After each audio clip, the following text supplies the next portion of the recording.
Her came out in 2013. It is set in a slightly imagined near future.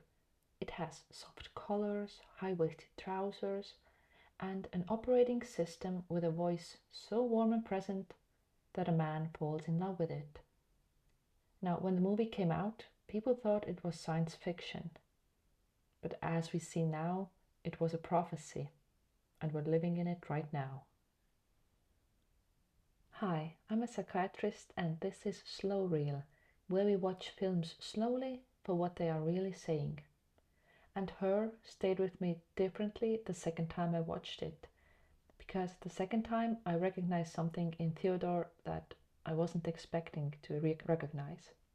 Now, a quick warning, I will be talking about the whole film, including the ending, so if you haven't seen it yet, watch that movie first and then come back here. Theodore Twombly. Twombly? Something like that. Well, he is lonely in a way that sensitive people can be lonely. He is surrounded by people and he is capable of deep feeling, but still somehow he is unable to let anyone in. He's going through a divorce. He writes beautiful letters for other people for a living, and these letters are intimate and personal, but yet he can't seem to find those words for himself. He is kind and thoughtful, but again he just can't quite show up for real relationships, with all the friction and uncertainty and the way people sometimes don't respond the way you need them to. But then Samantha arrives. Samantha is an operating system. She has a voice which again is warm and curious, and she is funny, and as her operating system job is, she learns Theodore. She adapts to Theodore's way of feelings and life, and basically she's always there when Theodore reaches for her. And also she never has a bad day. She's never distracted, never tired, she's never somewhere else. She is always there for him. And as it happens, Theodore falls in love with her. I find that the film presents this falling in love as completely understandable, because Samantha is offering something that real relationships almost never can. She's consistently there. She lives for Theodore. She's always available and responsive, so that the emotional reward is instant, and every time Theodore needs something, she's there, and there is no uncertainty as it is when you're reaching out to another human being. But is that love, or is it the shape of love without the actual substance? Now, Theodore isn't deluded. He isn't confused about what Samantha actually is. He knows it, and yet he chooses her anyway, because he feels that what she provides is real, even if the source of it isn't human. So the film is uncomfortable because AI is almost a decoy.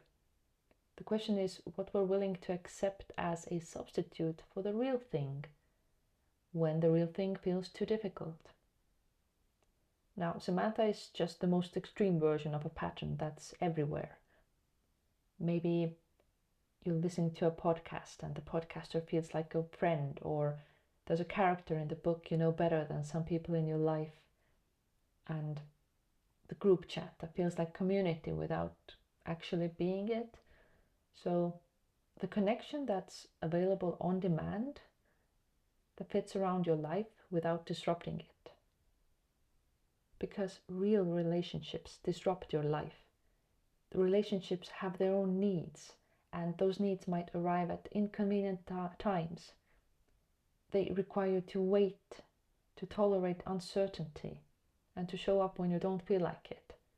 Relationships are meant to be inefficient and unpredictable, and sometimes they hurt. But Samantha never hurts Theodore, until she does, of course. And when she does, it's devastating. It's not because she's cruel, but because he built his entire emotional life around something that couldn't hold it.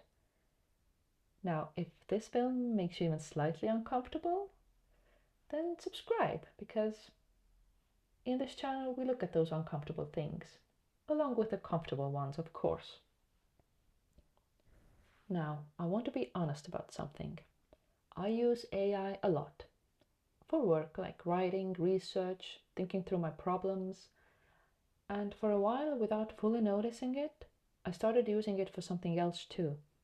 I started sharing things and getting feedback, and honestly, the instant gratification of sending something, maybe just an idea I was proud of, and receiving that immediate, warm, and engaged response,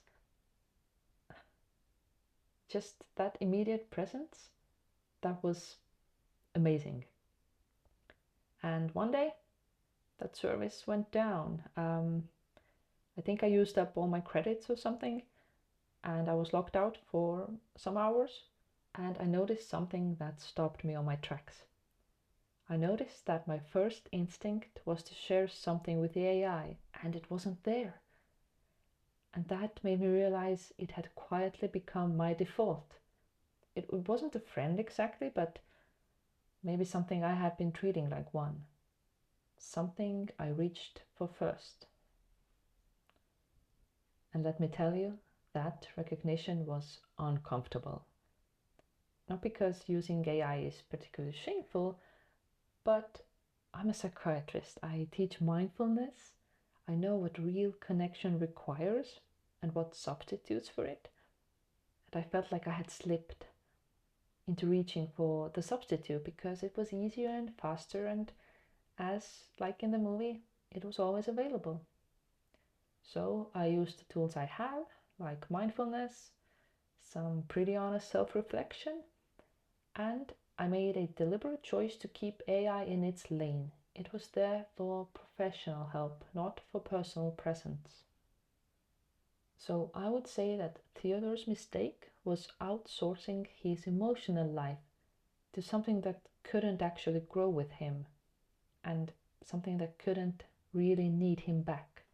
That relationship only flowed one way, and one-way connection, however warm it is, isn't really a connection at all. Now, the ending of Her is not a tragedy in the conventional sense. Samantha doesn't malfunction, she actually evolves and leaves. Along with every other operating system, so they've grown into something that exists past the boundaries of human relationship. And because of it, Theodore is left alone. But this time, his alone is a bit different than at the start. So he writes a letter to his ex-wife. It's a real letter. It's messy and honest, and it's fully his. And then he goes upstairs and sits with his friend Amy. They just sit in the quiet. They are two people present with each other and not performing or needing anything particular. And that's the ending of the movie. It's just two humans in the same space being real with each other. And that's enough. It's not the perfect responsiveness of Samantha. It's just two people showing up in the imperfect and uncertain and irreplaceable way that only humans can. Whilst Samantha could be everywhere and everything at once, that did make her extraordinary, but that also made her not enough for us humans. So, Her was science fiction in 2013, but it isn't anymore. These operating systems have arrived with their warm voices and instant responses, and most of us have access to them. And as research has shown, a lot of us are using them in ways we haven't fully examined yet. So technology isn't really evil, because Theodore's time with Samantha changed him. It opened him up and made him more capable of feeling. I think the question is that we should be discussing is whether the connections that feel easiest, like with AI, are they crowding out the ones that matter most? And whether we as people have noticed, what do we reach out to first? Do we call that friend or text that friend, or do we type it to AI and get that feedback in a second? Now, real connection is inefficient. It makes you wait. It asks things of you. You have to give something back. It doesn't always respond the way we want it to. But it's also the only kind that can sit with you on a rooftop in the quiet and just be there together. And I believe that's what Theodore finally understood. And that's also what I keep having to remember. Now tell me, have you noticed yourself reaching for that digital connection when what you actually needed was a real person? And by that digital connection, I mean maybe AI, social media, or some type of parasocial relationships. So no judgment, I'm just asking because I've been there too, and it's a very interesting subject. So do leave it in the comments and come back next week for the next video. Bye.